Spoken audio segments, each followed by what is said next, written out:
कल अपन ने book value देखा था, आज देखते हैं प्राइस टू बुक वैल्यू क्या होता है। सबसे ज्यादा यूज होता है price to book value ratio is the one of the most widely use ratio in the finding price relative to the value. ठीक है। Price to book value measure a company current market price vis a its book value. आप समझिए कि current market price चल रही है, क्या चल रही है, और उसकी बुक वैल्यू क्या है। तो बुक वैल्यू अपन ने देखा था कि नेटवर्थ को आउटस्टैंडिंग शेयर से डिवाइड करते तो बुक वैल्यू आ जाता।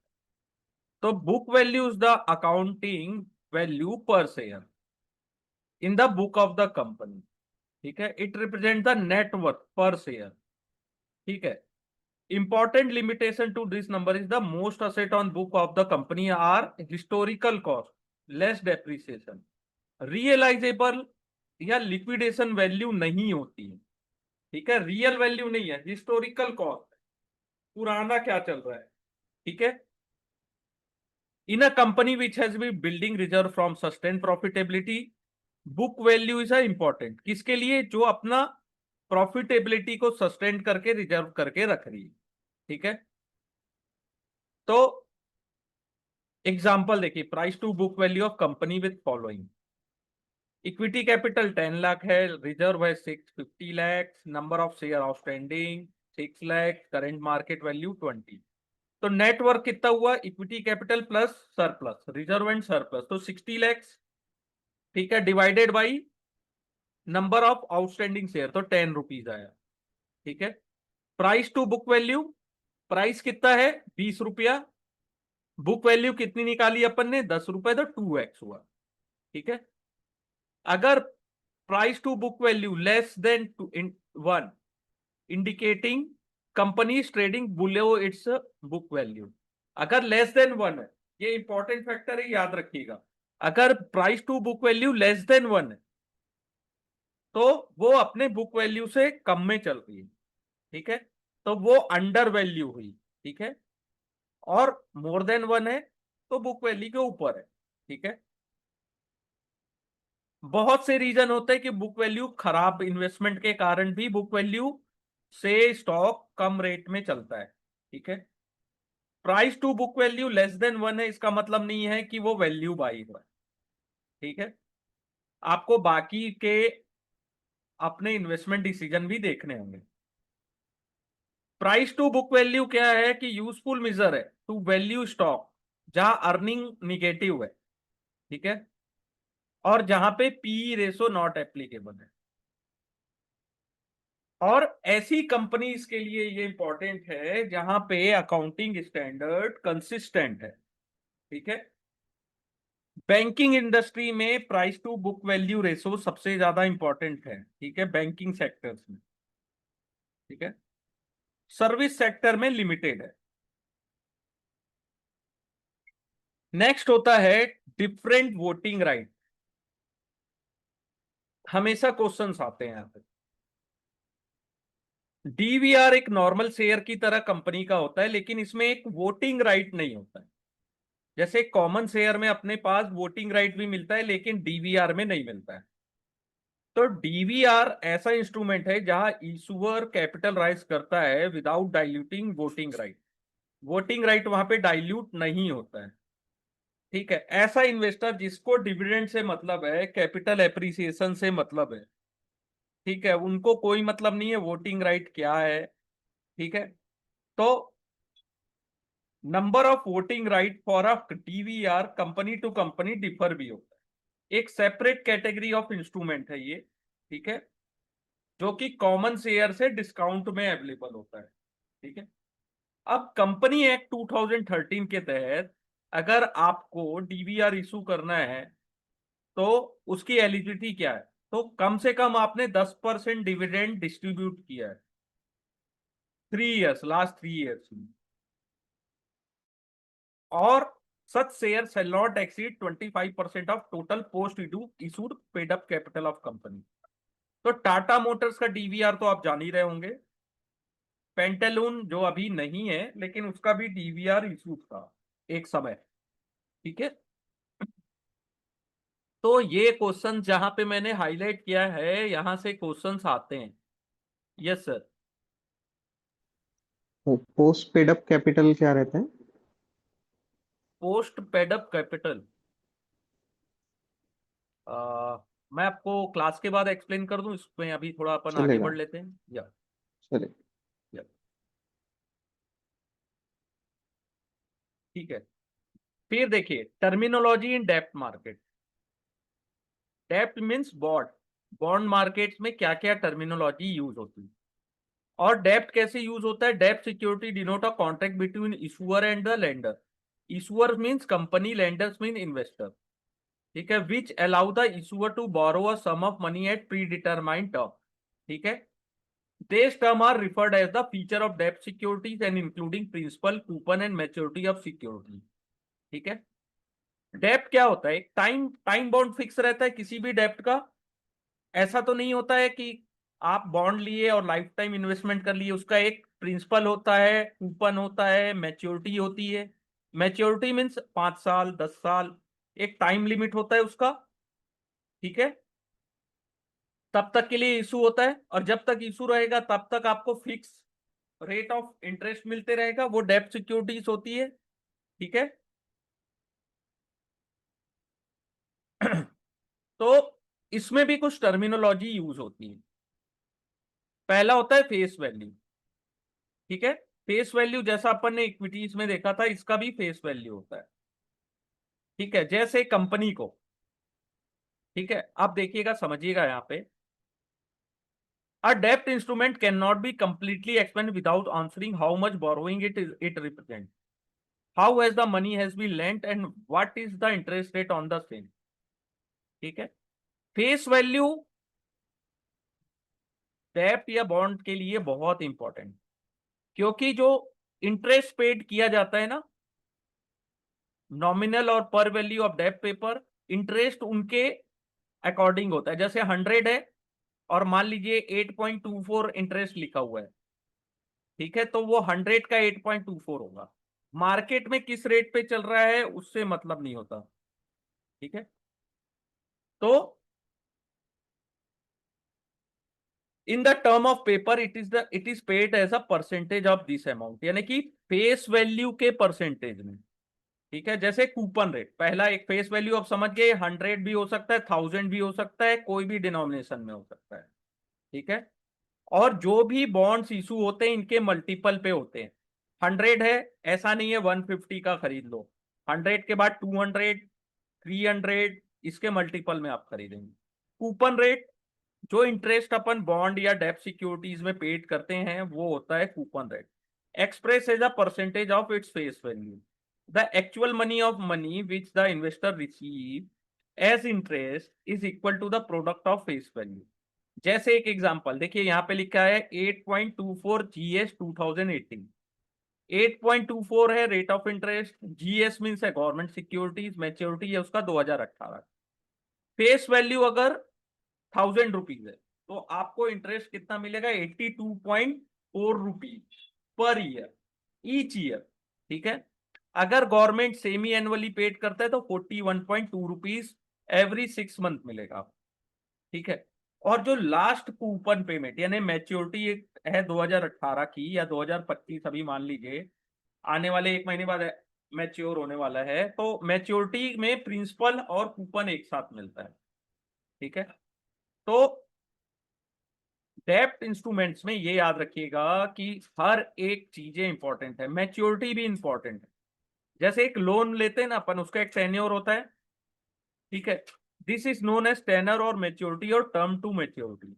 ठीक है, जैसे ऊपर के एग्जांपल में 2018 मैच्योरिटी, सिग्निफिकेंट पैरामीटर होता है बॉन्ड इन्वेस्टर के लिए। ठीक है, अगर जितनी मैच्योरिटी के कारण बॉन्ड के प्राइस भी चेंज होते हैं और मार्केट रिस्क भी उसका लिंक होता है। ठीक है, अगर बहुत ही शॉर्ट टर्म के लिए अगर आपने इशूड किया है, जैसे टी बिल्स होते हैं गवर्नमेंट ऑफ इंडिया के 91, 182, 364, ये होते हैं शॉर्ट टर्म के बॉन्ड जो 1 साल से कम के लिए इशूड होते हैं, और कुछ होते हैं 30 साल या उससे ज्यादा के लिए भी इशूड होते हैं। ठीक है, कुछ बॉन्ड होते हैं they are perpetual in nature, term to maturity keep reducing with each passing day and finally become zero. ठीक है, और bond is redeem on this day. ठीक है। फिर होता है प्रिंसिपल। प्रिंसिपल मीन्स आपने कितना अमाउंट इन्वेस्टमेंट किया, लेकिन वो होता है फेस वैल्यू के मल्टीपल। ऐसा नहीं है कि आप कुछ भी इन्वेस्ट कर सकते हैं। 100 रुपीज अगर फेस वैल्यू है, 1000 रुपीज अगर आपकी फेस वैल्यू है, तो वो उसके मल्टीपल पे ही आप प्रिंसिपल इन्वेस्टमेंट कर सकते हैं। ठीक है।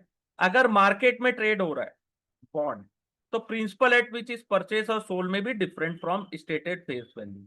तो मार्केट में वो किसी भी रेट ऑफ इंटरेस्ट में, यानी कि किसी भी रेट में तो ट्रेड हो सकता है, लेकिन इशूअर लायबल है केवल फेस वैल्यू को ही देने के लिए।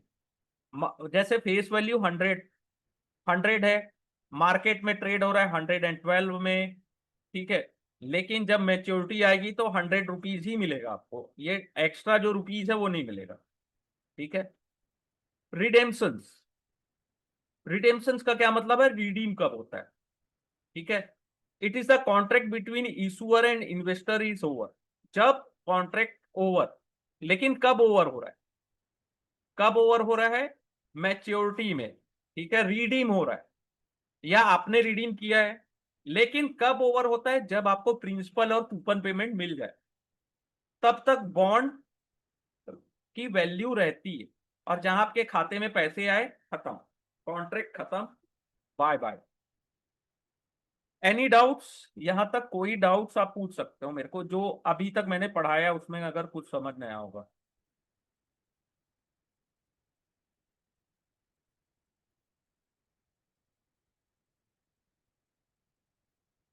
Any question sir? No sir, ठीक है। ठीक है। ये बहुत इंपॉर्टेंट है, बॉन्ड से रिलेटेड बहुत सारे क्वेश्चन आते हैं। अगर यहां तक समझ में आया तो अब ये होल्डिंग पीरियड रिटर्न्स, HPR याद रखिएगा। कि आज आपने बॉन्ड खरीदा, आज उसको आपने 1 साल तक रखा है अपने पास, तो उसमें आपको कितना रिटर्न जनरेट करके दिया। या आपने NFO से खरीदा होगा न्यू बॉन्ड, या तो सेकेंडरी मार्केट से खरीदा होगा। अगर मान लो NFO में नहीं मिला, आप क्या करोगे, सेकेंडरी मार्केट से उसको खरीदोगे। ठीक है। तो the period for which the bond is held, investor को कूपन भी रिसीव होगा और उस कूपन को वो री इन्वेस्ट भी कर सकते हैं टू अर्न एक्स्ट्रा इंटरेस्ट। ठीक है। At the time of reinvestment, तो investor will make a gain और loss at the time of selling the bond depending upon whether the sale price is high और lower than its purchase price. ठीक है। तो all they three income, जो income उनको हो रही है, आपने सेकेंडरी में कितने में खरीदा और उसके बाद वापस कितने में सेल कर रहे हो, आपको इंटरेस्ट रेट कितना मिला, तो उसको परसेंटेज टर्म में बोलते हैं होल्डिंग पीरियड रिटर्न। जैसे एक बॉन्ड है 104 रुपए में, आपने मार्केट में खरीदा, investor purchase a bond at 104, उसमें आपको 8 रुपीज कूपन मिला। उस 8 रुपीज को वापस आपने 7% में के रेट से इन्वेस्ट कर दिया। ठीक है। और 1 साल बाद आपने उसको जो बॉन्ड 110 में खरीदा था उसको 104 में खरीदा था, उसको 110 में आपने सेल कर दिया। तो 1 साल में होल्डिंग पीरियड रिटर्न कितना आया, 8 रुपीज आपको बॉन्ड कूपन मिल गया, 8 रुपीज को वापस आपने री इन्वेस्ट किया 7% के रेट से। ठीक है। और आपने उसको सेल किया 104 में बाय करके 110 में यू सेल दैट, तो आपको टोटल रिटर्न 14% जनरेट हुआ। ठीक है। तो होल्डिंग पीरियड रिटर्न, ये समझ में है सर, न्यूमेरिकल्स ये जो है ये बहुत इजी सा है। इससे भी क्वेश्चन कभी कभार आते हैं कि व्हाट HPR निकालिए। आई थिंक प्रॉब्लम नहीं आनी चाहिए, सब चीज दिया रहता है, केवल HPR निकालने को बोलता है। सर, एक बार फिर से एचपीआर दर थोड़ा फिर से एक बार रिपीट कर दोगे? थोड़ा मेरा नेटवर्क का इशू हो गया था, सो कुछ ओके समझा नहीं। Okay, no issue no issue. आपने बॉन्ड खरीदा 104 में। Okay sir. उसमें आपको रेट ऑफ इंटरेस्ट यानी कि कूपन मिला या इंटरेस्ट रेट मिला 8 रुपीज। उस 8 रुपीज को 1 साल के लिए वापस आपने इन्वेस्टमेंट कर दिया। ठीक है। 7% ऑफ रेट से। और 1 साल बाद उसको, उस बॉन्ड को जिसको आपने 110 में खरीदा, उसको 1 ईयर बाद 110 में सेल कर दिया। तो आपको रिटर्न कैसे जनरेट हुआ, कूपन 8 जो 8 रुपीज है उसको वापस आपने री इन्वेस्टमेंट किया, उसमें मिला आपको 8 रुपीज का 7%। और आपने उसको एक 104 में खरीद के 110 में सेल किया, तो टोटल रिटर्न जनरेट हुआ 14%। तो इसको बोलते हैं होल्डिंग पीरियड, कि मैंने बॉन्ड को खरीदा, खरीदने के बाद 1 साल तक उसको मैंने अपने पास रखा और वापस उसको सेल किया, तो वो होल्डिंग पीरियड रिटर्न आया। ठीक है, ये एनुअलाइज रिटर्न नहीं है, होल्डिंग पीरियड, मैंने जितने समय के लिए उसको रखा है। जितनी पीरियड के लिए था उतना ही सर। हाँ, 1 साल के लिए। इसमें क्या ओके। क्या मिला मेरे को? कूपन भी मिला, री इन्वेस्टमेंट हुआ, कैपिटल गेन भी मिला, 104 में खरीद के 110 में सेल किया मैंने, तीनों चीजें मिली। ठीक है, फिर होता है करेंट यील्ड। बहुत इजी, ये क्वेश्चन आता ही है सर। करेंट यील्ड बहुत इजी होता है, लेकिन मोस्टली क्या होता है इसमें पता है प्रॉब्लम? कैलकुलेट सही नहीं कर पाते हैं लोग। करेंट यील्ड हमेशा ट्रेडिंग प्राइस से निकाला जाता है, मार्केट में फेस वैल्यू से करेंट यील्ड नहीं निकाला जाता। ट्रेडिंग कितने रेट पे हो रहा है, याद रखिएगा, current yield means trading price, current market price of bond. ठीक है, उसमें आपको रेट ऑफ इंटरेस्ट मिल रहा है 8.24, आपने 104 में खरीदा और 8.24 आपको रेट ऑफ इंटरेस्ट मिला, तो करेंट यील्ड हुआ 7.92। इसको डिविडेंड यील्ड ऑफ स्टॉक से भी कंपेयर कर सकते हैं करेंट यील्ड। Any doubts? नहीं सर, समझा। अब अगर ये दोनों चीजें समझ में आ गई, तो आने वाला जो यील्ड टू मैच्योरिटी है, YTM, ये तो जरूरी समझ में आना चाहिए। इसको थोड़ा मैं डिटेल में समझाता हूं, थोड़ा सा फोकस करिएगा। ठीक है, YTM यील्ड टू मैच्योरिटी और YTM इज मोर कॉम्प्रिहेंसिव और सबसे ज्यादा widely use measure of return calculation on a डेब्ट security than current yield. Current yield से ज्यादा YTM का यूज होता है। ठीक है, क्योंकि ये कंसीडरेशन में लेता है all future cash flow coming from the bond, equate the present value of this cash flow to prevailing market price of the bond. The rate which equate the present outflow, the bond which investor need to pay in order to purchase the bond. The present value of future cash flow inflow is known as YTM. इसको IRR भी बोलते हैं। ये क्या है, Excel seat में अगर आप जाएंगे तो XIRR लिखा हुआ रहता है, उसमें केवल आपको इसकी वैल्यू पुट करनी है, आंसर आ जाता है। ट्रायल एंड एरर इसमें भी होते हैं, डिफरेंट इक्वेशंस भी होती है। अब एक एग्जांपल XIRR के फॉर्मूले के तहत होता है, ये याद रखिएगा, बहुत इंपॉर्टेंट है। The calculation are shown below the SDFC 9.7%। ये जो कैलकुलेशन है, एक SDFC का बॉन्ड है, 2017 में इशूड हुआ था, 2007 में। आपने कब खरीदा? नवंबर 2014, 1 नवंबर 2014 में। कितने में खरीदा? 103 में। ठीक है, तो आपको इंटरेस्ट कब से मिलना शुरू हुआ? नवंबर 2014। आपने 103 रुपए दिया, 103 स्टार्टिंग में माइनस में जाएगा वो कैश फ्लो माइनस। फिर आपको क्या मिला per year? 9.7% interest, first year, second year, third year. ठीक है, और लास्ट में जब मैंने आपको अभी भी बताया था जस्ट पहले कि लास्ट में आपको कितना पैसा मिलेगा, 103 रुपए उसका प्राइस था, उससे मतलब नहीं है, आपको फेस वैल्यू 100 थी और 9.7, तो 109.7 इतना पैसा मिलेगा आपको फाइनल, क्योंकि उसका मैच्योरिटी था 19 जुलाई 2017। तो जो ये कैश फ्लो था, इसको भी इंक्लूड किया गया, तो YTM कितना है? 9.6। वाइडली यूज होता है YTM। ठीक है, इसकी एक शॉर्ट कम है, assume the investor will hold the bond till maturity, यानी कि आप एज्यूम कर रहे हो कि इन्वेस्टर बॉन्ड को मैच्योरिटी तक होल्ड करता है, जैसा जरूरी होता नहीं। ठीक है, और आप इसमें ये एज्यूम कर रहे हो जो 9.7 मिल रहा है उसको आप री इन्वेस्ट कर रहे हो जब तक बॉन्ड का टेन्योर बचा है। ठीक है, और इंटरेस्ट रेट सेम है, ये भी एज्यूम कर रहे हो आप। Any doubts? बहुत इंपॉर्टेंट है, मेरे को पता है कुछ लोगों, कुछ स्टूडेंट्स को समझ नहीं आया होगा, लेकिन इसको रिपीट करना है, यहाँ से क्वेश्चन आते हैं, बहुत बहुत इजी इजी क्वेश्चंस आते हैं, बहुत इजी। ये तो फॉर्मूले में आप पुट करो आ जाता है, आंसर भी आ जाता है इसका।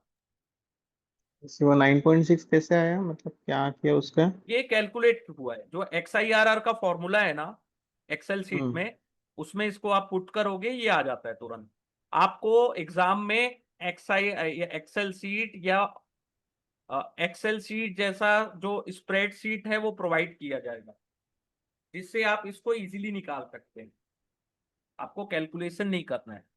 आप ये समझिए कि 103 और ये जो 9.7 है उसको री इन्वेस्टमेंट किया गया, वापस पैसे फिर इन्वेस्टमेंट किया गया, इसको अपन ने पार्टी नहीं किया या इसको स्पेंड खर्चा नहीं किया अपन ने, इसको 2017 तक अपन ने री इन्वेस्ट किया है सर यहाँ क्या पे। एक्सेल शीट में थोड़ा सा समझा सकते हैं आप? एक्सेल शीट में इसको मैं आपको समझाओ बोल रहे हैं, ठीक है एक सेकंड देखता हूँ। एक्सेल शीट सर ये है, हाँ वो 9.7 को री इन्वेस्ट नहीं किया होगा, नहीं तो वो 9.7 जो कैश फ्लो है ना, वो हाँ, चेंज होते रहेगा हर बार, तो कूपन पे 9.7 आता है ना। नहीं नहीं नहीं, उसमें री इन्वेस्टमेंट नहीं, नॉर्मल, ठीक है, उसमें एजम्पशन बहुत है। नहीं, मैं वही बोल रहा हूँ, अगर 100 रुपए इन्वेस्ट करे और हाँ, कूपन रेट को चेक करे तो 9.7 हर हर बार आएगा, जिसको मैं अच्छा प्रेजेंट वैल्यू में कन्वर्ट अच्छा करूंगा विथ XIRR, तो लास्ट में 9.6 आएगा।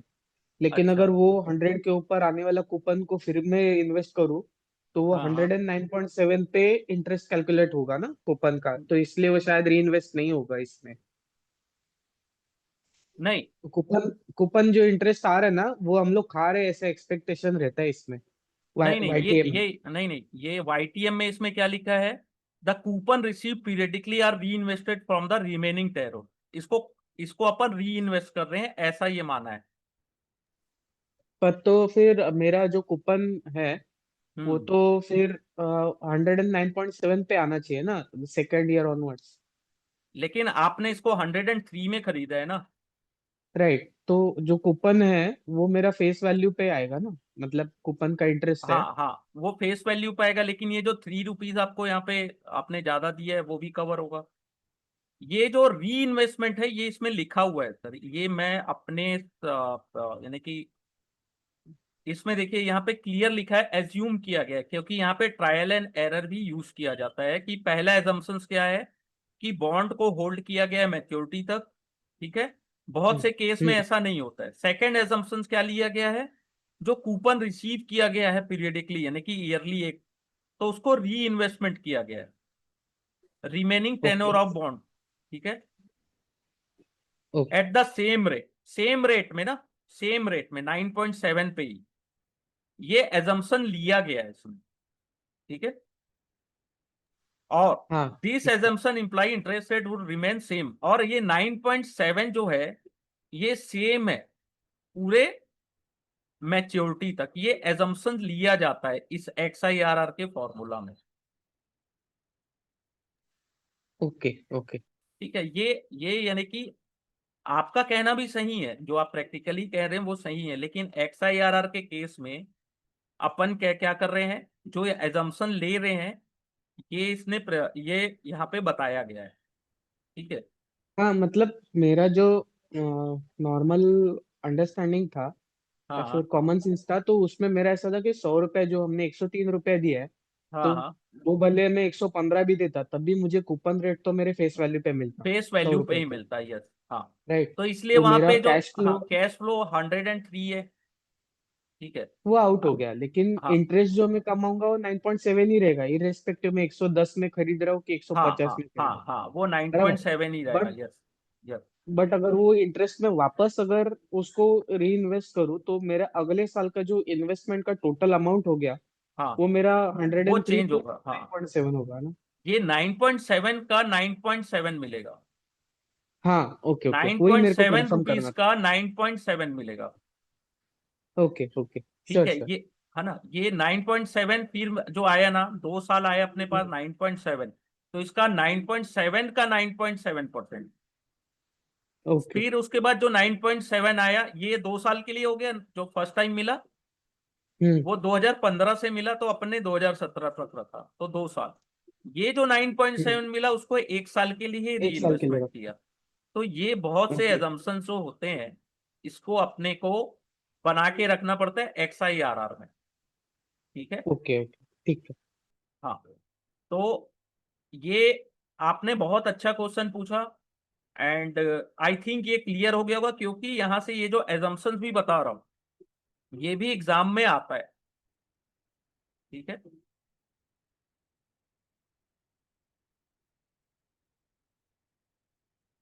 इसका एडवांटेज बस ये है कि ये सिंपल और क्विक कंप्यूटेशन होता है, वाइडली यूज है इसका। ऐसा नहीं है कि इसमें मिस्टेक नहीं होती, जैसे अपन एज्यूम कर रहे हैं बहुत सारी चीजें। ठीक है।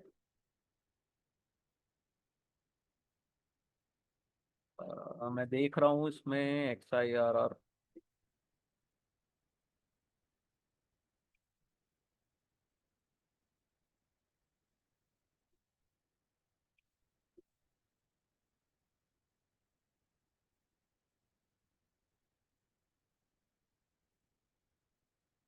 एक मिनट, यहाँ पे इसमें चल नहीं रहा है, मैं आपको बाद में बता दूंगा इसका XIRR। अपन जब ये चैप्टर 8 आएगा ना सर, हेलो, जी जी सर।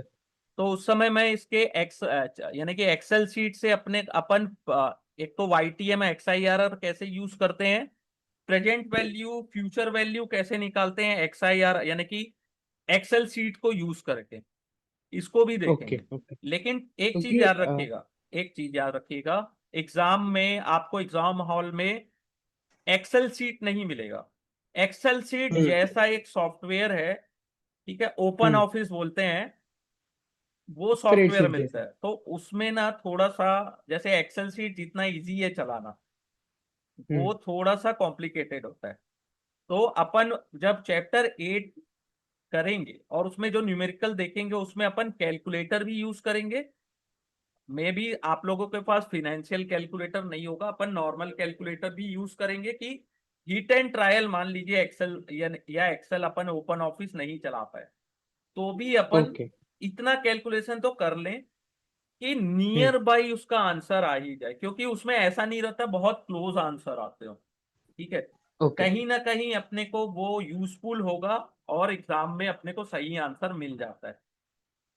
अगर ओके अपन ओके 10-20 क्वेश्चन वैसे सॉल्व कर लें जैसे अभी आपने डिस्कस किया, वैसी 2-4 और डिस्कशन हो जाए तो वो बन जाते हैं। ठीक है। Okay okay. ओके तो अभी यहाँ पे क्या है, केवल एक एग्जांपल है, अभी अपन जब चैप्टर 8 में जाएंगे तो इसके जैसे और भी एग्जांपल आएंगे।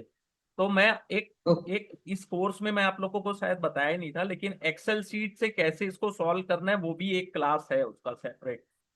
ठीक है। ओके ओके न्यूमेरिकल्स के साथ वो इंक्लूडेड है। ठीक है। तो अभी अपन थोड़ा फास्ट करते हैं ड्यूरेशन। फिर देखिए, ड्यूरेशन ओके बहुत इंपॉर्टेंट है। इक्विटी में अपने को ज्यादा देखना नहीं पड़ा था, लेकिन यहाँ पे थोड़ी मेहनत ज्यादा लगेगी। Duration measure the sensitivity of price of bond to change in interest rate. ठीक है। Bond with high duration experience greater increase in value, जितना ड्यूरेशन हाई होगा, greater increase in value when interest rate decline. अभी अगर fade या RBI, एक example बोल रहा हूं कि अगर वो इंटरेस्ट रेट डिक्लाइन करते हैं आज, ठीक है, फेड यानी US अमेरिका, यहां हमारे यहाँ रेट ऑफ इंटरेस्ट डिक्लाइन होगा ना, तो लॉन्ग ड्यूरेशन के बॉन्ड यानी 10 साल 20 साल वाले जो बॉन्ड है, उनकी वैल्यू इंक्रीज होगी, increase in value. Clear clear clear clear. नहीं सर, नहीं समझा एक्चुअली। अभी RBI अगर रेट ऑफ इंटरेस्ट डिक्लाइन करती है, तो लॉन्ग ड्यूरेशन के जो बॉन्ड है, ठीक है, लॉन्ग ड्यूरेशन के बॉन्ड है, उसकी प्राइस इंक्रीज होगी। जो 10 साल बाद के जो बॉन्ड्स हैं, उनकी प्राइस इंक्रीज होगी।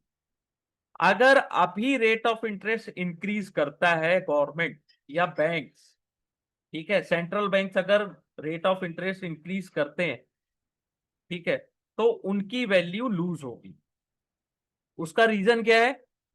अभी रेट ऑफ इंटरेस्ट डिक्रीज होगा, तो लोग क्यों इन्वेस्टमेंट करना चाहेंगे? वो लॉन्ग टर्म के जो बॉन्ड्स है उसमें ज्यादा प्रिफर करेंगे। ठीक है।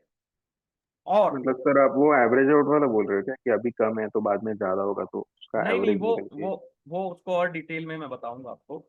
केवल इसको एक लाइन में समझिएगा कि लंबे ड्यूरेशन के बॉन्ड इंक्रीज होते हैं जब रेट ऑफ इंटरेस्ट अभी डिक्लाइन होता है, और लॉन्ग ड्यूरेशन के बॉन्ड डिक्रीज होते हैं जब नियर टर्म जो बॉन्ड्स हैं उसके रेट ऑफ इंटरेस्ट इंक्रीज हो, तो लोग उससे हटके यहां आना चाहेंगे ना, जिसका as compare to lower duration.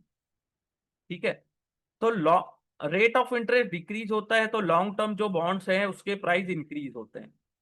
Rate of interest आज अगर इंक्रीज हुआ तो लॉन्ग टर्म बॉन्ड्स की जो वैल्यू है वो डिक्रीज होती है। आप कभी भी फेड, यूएस का जो फेड है ना, सेंट्रल बैंक है, वो जब रेट ऑफ इंटरेस्ट जिस दिन वो डिसाइड करते हैं, ठीक है, उनका एक टाइम टेबल होता है, उस दिन आप बॉन्ड के प्राइस की फ्लक्चुएशन देखिएगा। 10 ईयर्स यूएस बॉन्ड, आपको समझ में आएगा। जैसे वो बोलते हैं रेट डिक्रीज, तो देखिएगा आप वहां के बॉन्ड के प्राइस इंक्रीज हो जाते हैं। रेट यहाँ इंक्रीज कर दिए तो उनके बॉन्ड्स के प्राइस डिक्रीज हो जाते हैं, लॉन्ग टर्म बॉन्ड्स। अभी उसका मैथमेटिक्स पूरा बिगड़ गया है, लेकिन अभी से नहीं दोनों भी वो, कम कम ही कर रहे हैं। हाँ नहीं, वो वैसे कम, तो इनवर्स रिलेशनशिप ही है दोनों का। इनवर्स रिलेशन ही होता है। हाँ हाँ, समझ लेकिन गया। वो कम कब करते हैं, जब इन्फ्लेशन उनको दिख रही है हम्म। कि कम है, तब राइट। रेट ऑफ इंटरेस्ट कम करते हैं। हम्म। और जब इन्फ्लेशन, महंगाई दर ज्यादा दिख रही है, तो वो रेट ऑफ इंटरेस्ट को इंक्रीज करते हैं कि लोग, सप्लाई एंड डिमांड का जो गैप है वो कम हो जाए। राइट। क्या है कि रेट ऑफ इंटरेस्ट अगर इंक्रीज करेंगे तो ज्यादा से ज्यादा लोग कंज्यूम ना करके उसको सेव करना पसंद करते हैं ना। जैसे आज रेट ऑफ इंटरेस्ट 10% हो जाए तो आप और हम क्या करेंगे, ज्यादा से ज्यादा सेव करेंगे, लोन नहीं लेंगे, अपन अपन सेव करेंगे, लोन लेना प्रिफर नहीं करेंगे। तो ये तो अभी जो इन्फ्लेशन है और ये सब चीजें हैं, तो चैप्टर 5, 6, 7 में तो इतने डिटेल में आप लोग को बहुत मजा आएगा और बहुत डिस्कस करेंगे अपन उन सब चीजों को। ठीक है, तो ये मैंने समझाया, ये क्वेश्चंस आते हैं इसलिए मैंने आपको डिटेल में समझाया। ड्यूरेशन क्या होता है, weightage average maturity of the bond. What is the present value of future cash flow are used as a weightage. Duration incorporate tenure coupon yield in the calculation. Higher the time to maturity, जितना higher होगा, higher the duration और higher the interest rate risk. ठीक है, जितना maturity का time high होगा, duration high होगा, interest rate risk high होगा। Lower coupon rate, higher the duration, then higher the interest rate risk of the bond.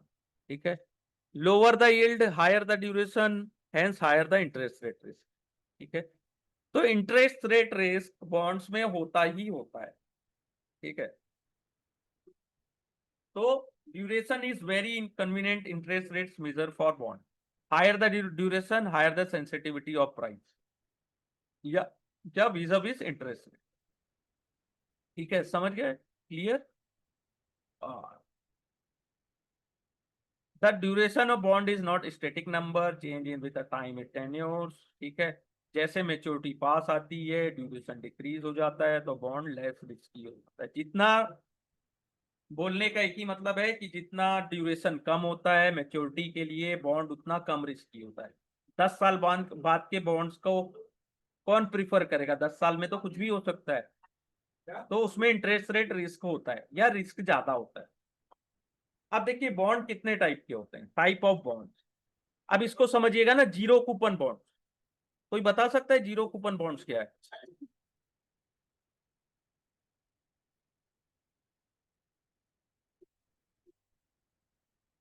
Yes, zero coupon bond यानी कि उसमें कोई कूपन नहीं मिलने वाला आपको, rate of interest, no payment of coupon in entire term, कोई इंटरेस्ट रेट नहीं मिलने वाला।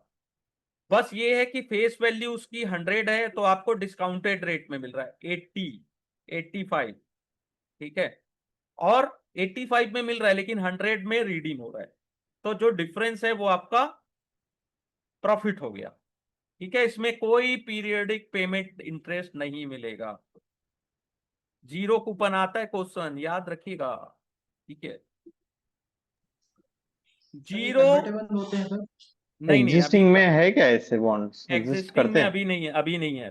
पहले एग्जिस्ट थे। नहीं करते होंगे ना ऐसा कुछ। नहीं नहीं है, जीरो कूपन बॉन्ड में भी यहाँ नहीं होंगे। ये हम्म। चेक करना पड़ेगा मेरे को, ठीक है, क्योंकि अपन बॉन्ड में ज्यादा इन्वेस्टमेंट नहीं करते हैं, इसलिए अपने को ज्यादा इसका नॉलेज नहीं है। ठीक है, कि अभी लेटेस्ट चेक करना पड़ेगा। देखिए रुक जाइए, मैं चेक करके बताता हूँ। Zero one bond latest.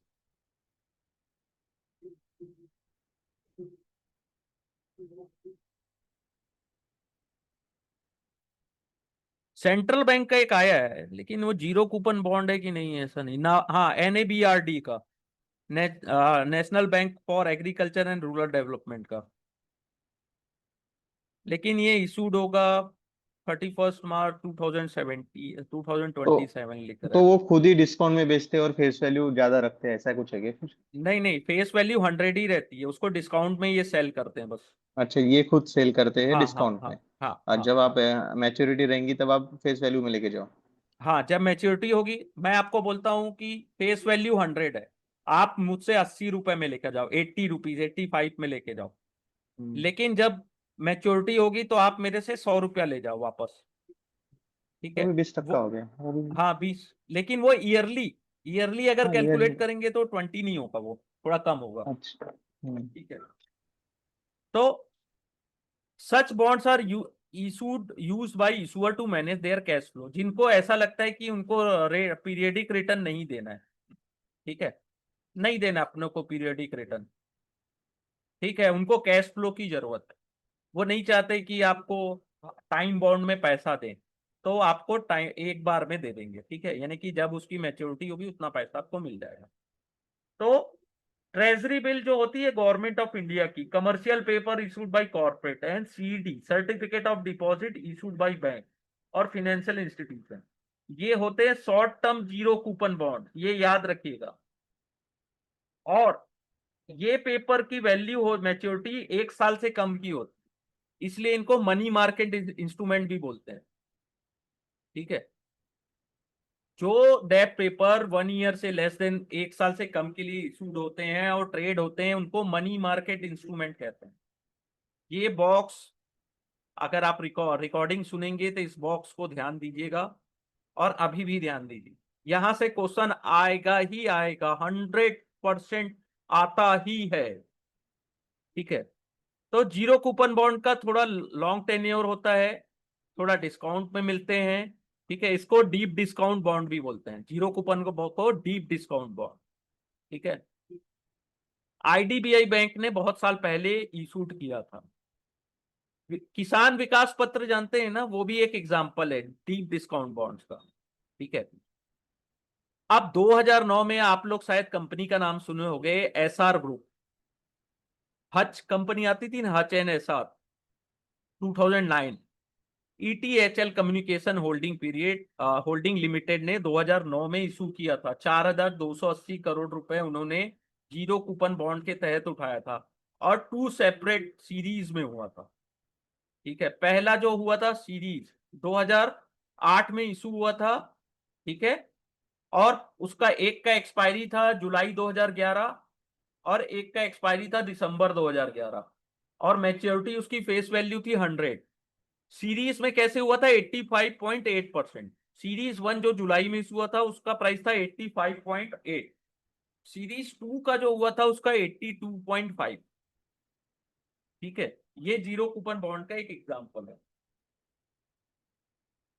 Clear sir, zero coupon clear? Yes sir. Yes sir. Okay, clear. Clear नहीं आया होगा, एक बार रिवीजन करिएगा। ठीक है, वो बहुत इजी है, लेकिन बॉन्ड्स में जो टर्मिनोलॉजी है और जितने काइंड्स ऑफ बॉन्ड्स हैं, यानी कि जितनी चीजें इसमें मैं पढ़ा रहा हूं, वो बहुत बहुत कंफ्यूजिंग करती है। तो बॉन्ड्स फ्लोटिंग रेट, जिसका कूपन रेट फिक्स नहीं होता, जैसे नॉर्मल बॉन्ड्स होते हैं जिसका फिक्स होता है। ठीक है, ये रीसेट होता है पीरियोडिकली। ठीक है, चाहे वो इन्फ्लेशन इंडेक्स से या इंटरबैंक रेट से या कॉल रेट से। सिर्फ एक ही क्वेश्चन था, वो इम्प्लॉइड रेट समझा नहीं मुझे, 9.15। क्या चीज? इतना आपको implied मिलेगा, rate. इतना मिलेगा आपको। 100 रुपीज का है, 2 साल के लिए है, 2009 में इशू हुआ। इसको आप निकालेंगे तो कितना आ रहा है, Okay, okay. 9.15। ठीक है। हाँ, right. हाँ हाँ ठीक. ठीक है। तो किसमें आपको ज्यादा पैसे मिलेंगे, 85.8 में कि 82.55 में?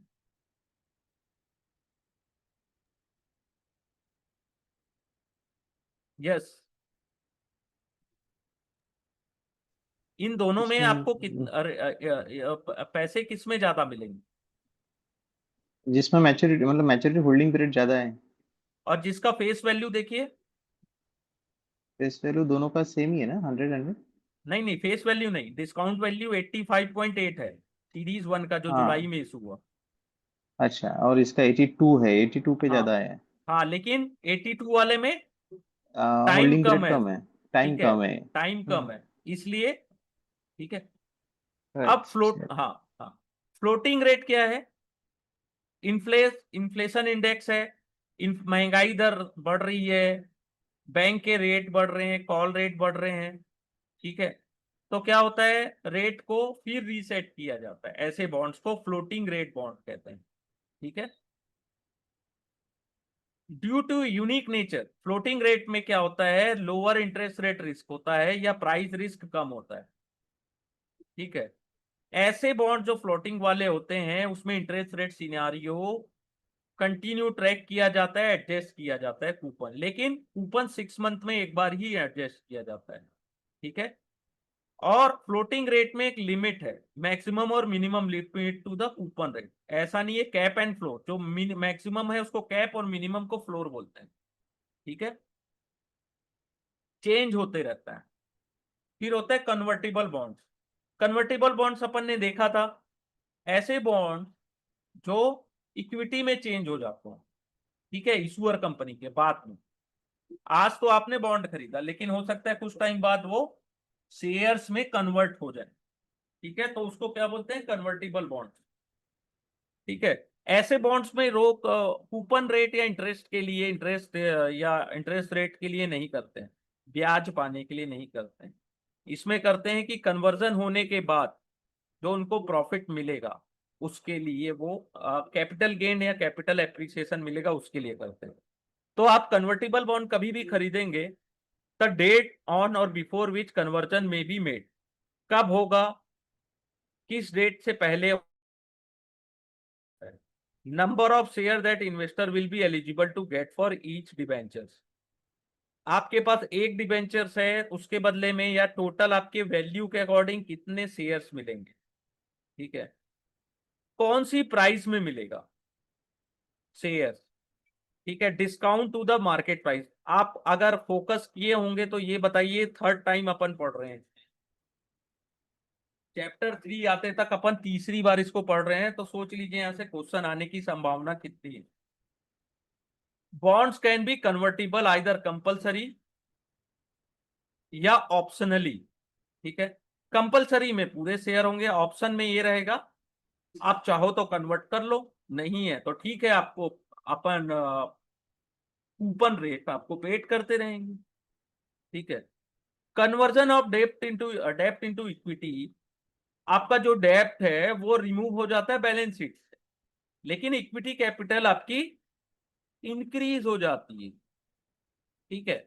फ्रेश शेयर इशू होते हैं और आपका ईपीएस है वो डाइल्यूट हो जाता है, ये बॉक्स को याद रखिएगा, ईपीएस डाइल्यूट होता है। उधारी जो है बैलेंस शीट से हट के इक्विटी कैपिटल्स में चली जाती है, तो इक्विटी कैपिटल इंक्रीज हो जाता है। ठीक है। इसमें जो कूपन रेट होता है लोअर होता है प्योर देन प्योर डेप्ट, यानी कि अगर आप डेप्ट लोगे तो हो सकता है 10 या 6 to 10 12 जो भी है, एक एग्जांपल के तौर पे, लेकिन लोअर कूपन इसमें हो सकता है 6 मिले, 7 मिले, जो इंटरेस्ट रेट है। ठीक है। इसमें हमेशा याद रखिएगा, because the yield of investor in such bond is not a coupon alone, इसमें कैपिटल एप्रिसिएशन के लिए इन्वेस्टमेंट किया जाता है। ठीक है। डिसएडवांटेज क्या है, stake of existing share holder get diluted. ठीक है, when fresh share are issued on conversion. ठीक है। आपका जो शेयर होल्डिंग है, प्रपोर्शन है holding of existing share holder fall होता है। ठीक है,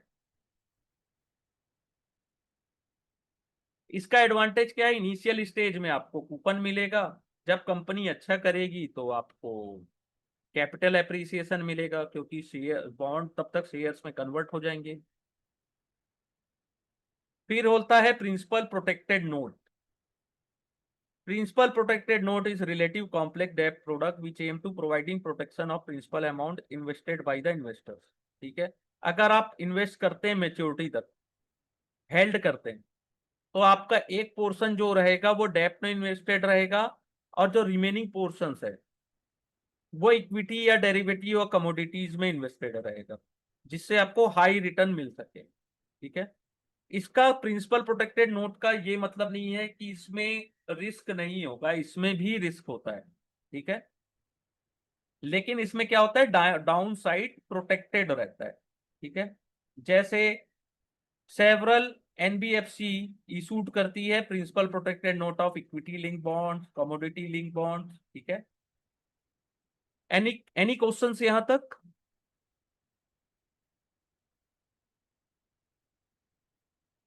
ठीक है, इन्फ्लेशन प्रोटेक्टेड, आप और हम इन्वेस्ट कर रहे हैं, लेकिन इन्फ्लेशन भी उसी दर पे बढ़ी जा रही है, इंटरेस्ट बढ़ते जा रहा है। आपको 10% मैं बोलता हूँ फिक्स डिपॉजिट में मिल रहा है, इन्फ्लेशन है 12%, 10% आपको एफडी में मिल रहा है या बॉन्ड्स में, और इन्फ्लेशन 12% है, तो क्या आपका रिटर्न पॉजिटिव होगा? No, it's a negative return. क्या मेरी बात से आप सहमत हैं, या एनी आप, क्या मेरी बात से सहमत हैं आप? 10% मिल रहा है, आज जो चीज 100 रुपए की है, एक साल बाद 12% के अनुसार 112 रुपए की होगी, लेकिन वो 100 रुपए से मेरे को इंटरेस्ट कितना मिल रहा है, 10 रुपया। तो मेरे पास एक साल बाद अगर मैं उसको एफडी करता हूं तो 110 होगा, इसमें टीडीएस भी कटेगा, तो आफ्टर टैक्स तो और कम हो जाएगा। ठीक है, तो आरबीआई इन्फ्लेशन इंडेक्स बॉन्ड क्या है, गवर्नमेंट सिक्योरिटीज है, आरबीआई इशू करता है, जो inflation protected return to the investor, inflation index bond होता है। ठीक है, जिसमें दोनों प्रिंसिपल और इंटरेस्ट दोनों एडजस्टेड होता है इन्फ्लेशन के अकॉर्डिंग। ठीक है, देश बॉन्ड है फिक्स रियल कूपन रेट। ठीक है, इसका जो कूपन है वो फिक्स होता है और apply to the inflation adjusted principal on each interest payment date. ठीक है, ये जो बॉन्ड है, इंडेक्स इन्फ्लेशन इंडेक्स बॉन्ड, इसमें जो कैलकुलेशन होता है आपका इन्फ्लेशन, वो होलसेल प्राइस इंडेक्स के तहत होता है। ठीक है,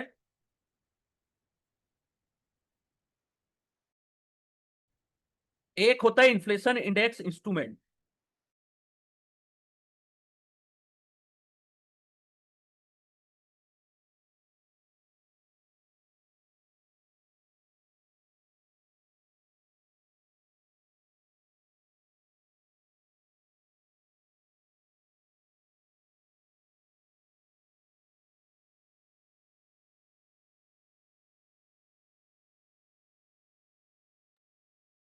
आवाज नहीं आ रही।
हेलो।